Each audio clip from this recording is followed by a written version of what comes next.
aktyordirman. Sahnada rol o'ynashga majburman. Lekin sizlarchi? Meni bachkana, bema'ni, masxaraboz deb ataysizlar-ku.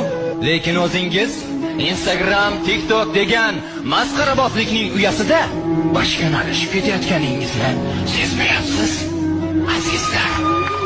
O'sha bema'no, mantiqsiz videolaringizni internetda ko'z qilishga hatto uyalmay qo'ydinglar-a? Qo'sh tirnoq ichidagi jonli efirlaringizni-ku aytmasa ham bo'ladi. Oldingizda men ham masxaraboz bo'lmay qoldim.